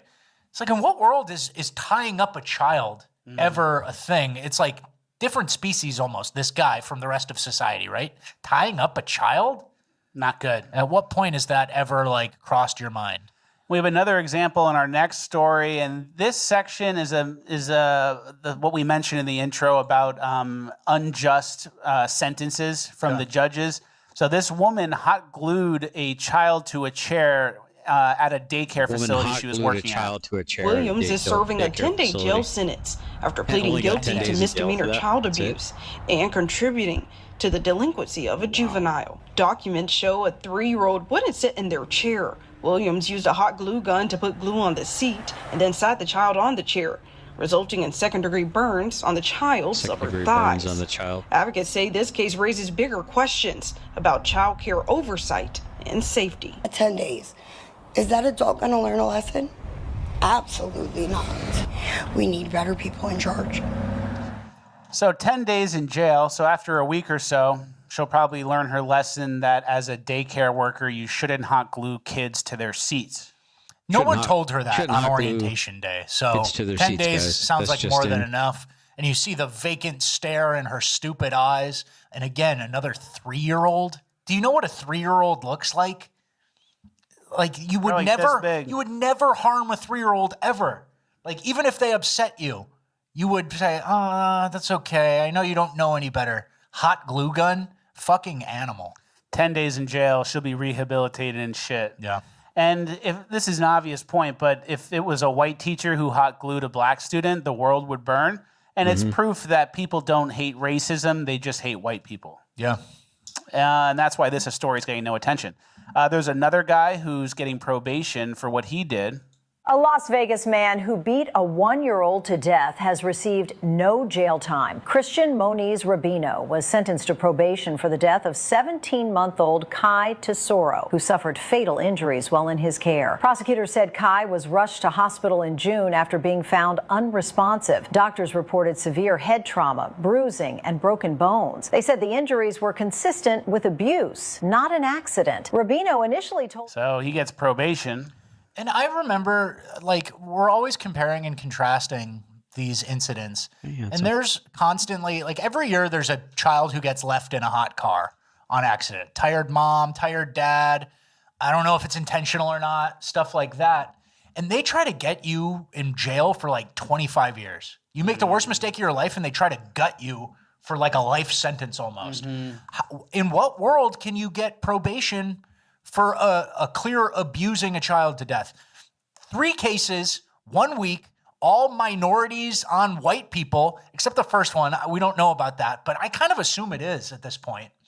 If you let your white child around low IQ, vacant eye, you know, this black lady, the first black guy, I think you're fucked up. I think you're stupid. Yeah, I hear you, JP. The guy from Cringe of the Week in that podcast, he would say, there's no data for that.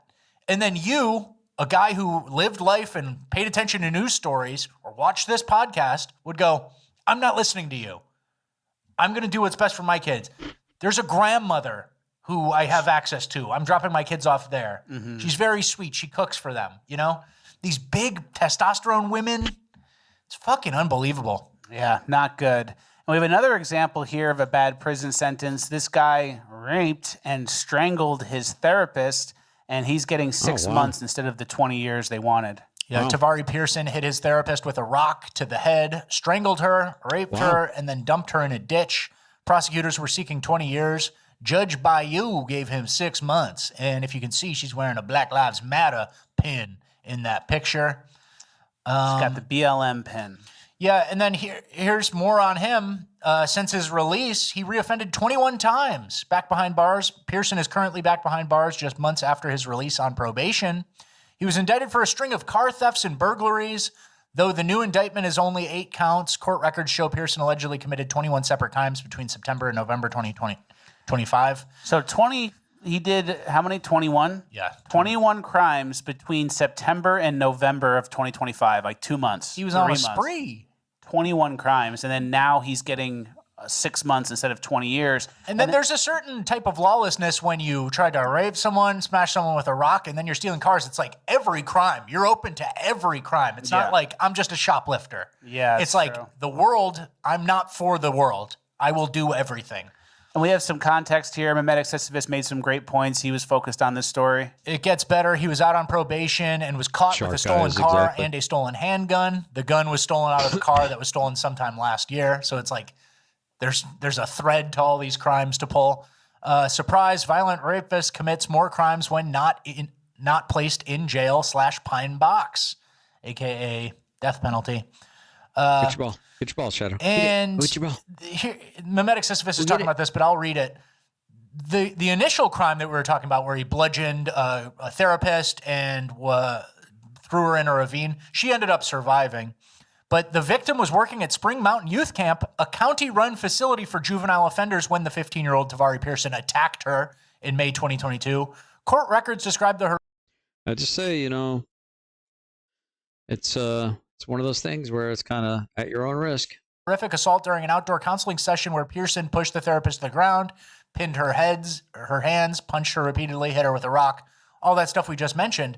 But that was like when he was in a juvenile offender thing. He commits a heinous, violent crime while he's in some sort of program or custody of the state. Yeah, and then the 11-year-old from last episode, he gets charged as an adult. Yeah. But then this guy, he gets one last spree. Just between September and November, you get one last 21 crime spree. Crazy. And then the judge is retarded. The judge was recently suspended for ignoring a Supreme Court reversal of her decision to release another criminal. She has several other ethics complaints, including wearing political slogans to court, political social media posting, and openly accusing one public defender of sleeping with a client. So it's like the judge is a problem, the victim's a repeat offender, and it just merges together into one horrific crime where how many people were victims of crimes that they could have easily avoided? Right? So true. And our last piece to round out this section, we have a comparison. Can you read that? Florida teen accused of rigging homecoming election to be tried as adult faces 16 years in prison. And then 2 teen girls accused of carjacking and killing Uber Eats driver won't be charged as adults, reach plea deal, ensuring they'll not be held past age of 21 or go to prison. That's what we're dealing with. Those are the double standards. Yep. And we have one more story in Urban Decay. There was a scheme, an extortion scheme that got exposed. This girl basically faked her kidnapping, and listen how much money she wanted to collect. The woman police say they tried to extort said she received a text from her friend Shantae Sanders' phone. It said Sanders would be killed if the suspects didn't get $500. She was also sent a picture showing Sanders tied up in a chair and gagged. I spoke with D.C. Police Captain Kevin Harding about the case that he calls unusual. These days you can expect almost anything from anyone. It's a rather unique set of circumstances, and at this point we're just glad we were able to bring it to a safe conclusion. Details did involve a Cash App account, so at that point, if the money had been exchanged, then what will we be dealing with at this point? Police say they found Sanders inside this apartment. She was unharmed and essentially just hanging out with 42-year-old Nordia Coy and her sister, 34-year-old Asia Coy. So there was a Cash App aspect to this op. So that's how you know it's black. White people use Venmo or Zelle. Black people love Cash App. And it was 3 friends together faking a kidnapping. And what did they think to ask for? Ooh, that sounds good. That sounds good, JP. Nice Guinness. Nice cold Guinness. For $500. 500 split between 3. We could each get a seafood boil. Yeah, so you basically do a felony for $500 split 3 ways, which is like $165. Yeah. And now you're going to do what, 20 years for extortion? And then another piece to this is they're all old, 36, 42, 34-year-old. This isn't like kids who accidentally did something. These are like almost middle-aged. The 42-year-old, you're middle-aged. And you're getting together with the girls, and you seems like a good idea. You extorting your friend for $500. You got to have reasonable expectations for the crime. We can get $500, Polly. Yeah, $500 because you know you're hitting someone up who's broke. Yeah, these masterminds, they get their scam and then they get caught, and you know it's just like hopeless. Certain people are just hopeless. Very true. You don't learn by 40 years old to not extort someone with proof via text message and a picture. Good luck. Good luck out there. Yeah, well, don't get too down or too depressed. We're moving on to uplifting gold, and we have some uplifting stuff today. All right, uplifting gold. Our first clip. We need some uplifting because that child abuse section. If you send your kid to any black worker and they're white with race relations at what they are right now, you're stupid. You got to assume the worst. Because, like, even if you're an unbiased person who's regular and, I don't judge anyone, someone else judges you. Someone else hates white people. If you don't realize, like, sorry for taking uplifting gold, but I'd rather finish off these urban decays. But, like, these people are being taught something that white people are, like, inherently evil. Little fascists, you know, or like future fascists. So you have to use their mindset as a frame of reference for who you allow near your kids. It's not your mindset. Not everybody's you. That's a great point. So you have to live by their worst mindsets. Exactly. So, and then it's minimum wage shit. It's like a $14 an hour daycare worker. You're not getting the best of the best. You're not sending your kids to like Philip Exeter Academy or something. Yeah. You're sending them to like a shopping mall with some mean, big, fat, dark black woman. Very true. And that's not where you want to send your kid. That's very true. Just take them with you. Yeah. Take them, go to work and just put let them in a backpack. Get that baby in a backpack. Yeah, take them to work and let them just play under the desk. Yeah. All right, we have some uplifting stuff. I'm going to be honest. You phoned it in. It's not the most uplifting stuff, but it's some funny stuff. Okay. First, POV nightly reels scroll, but you're performatively into physical media. So this guy's just printing out reels and then liking it with a pen. And whatever he likes, commenting. So true. That's funny. Yeah, that's good fun. That's fun. That's a joke. It's funny. You know, I was actually talking to Fleckus recently. I was laughing like a drooling retard at a reel, at a meme. And I was just in, I don't know, what do you call it? I was in awe at like Instagram sends me something and it only comes across my desk when I'm scrolling reels after it's had like 100,000 likes and it's undeniably funny. It's kind of the power of the algorithm and like everybody, like if it's funny, it'll get to me. Yeah, that's true. I appreciate it, you know? The algo can be on your side. Mm-hmm. I do a lot of online shopping from the algo. I was laughing like a stupid mouth breather at a certain meme. And I can't remember what it was. And the algo knows what you're up to and builds like a model of your life. Like when I got a new car, I get ads for at-home detailing kits. Yeah.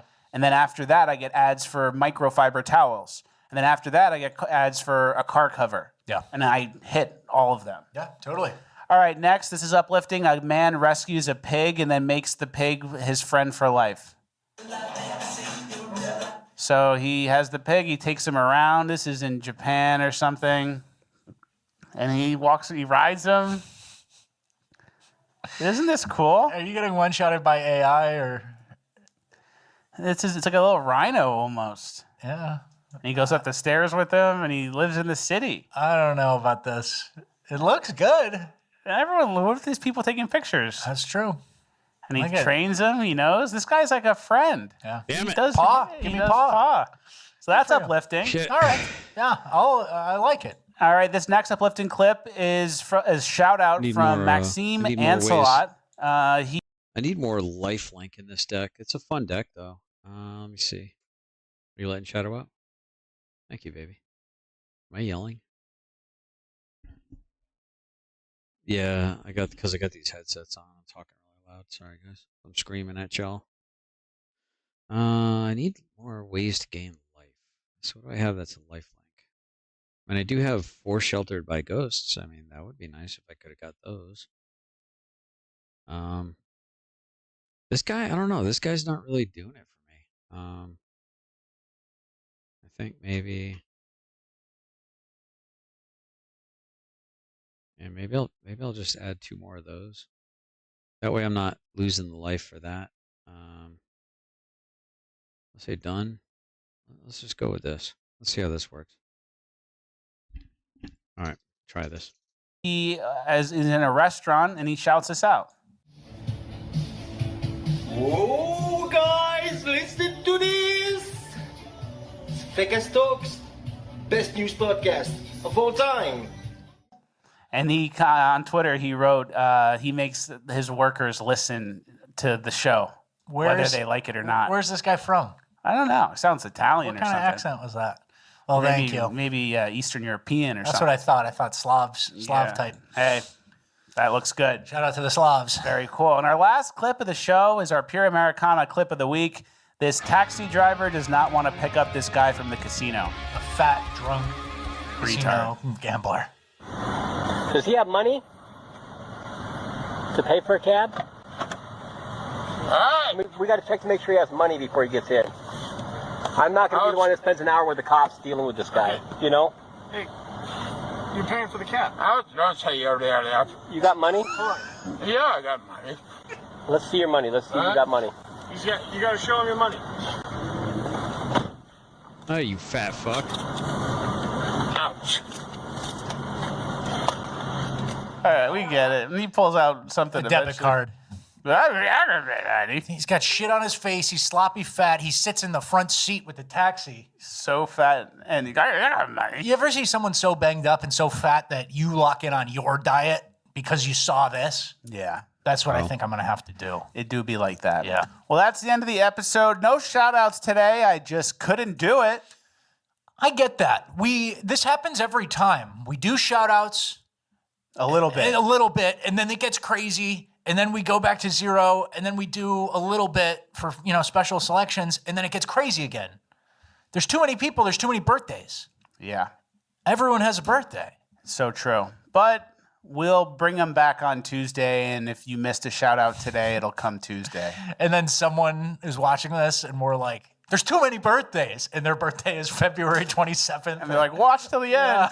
And it's like, oh, we can't do it. But we'll do it on Tuesday if we missed you. And then if you're a bonus lander, you'll get a shout out if you show me you're a bonus lander. So sure.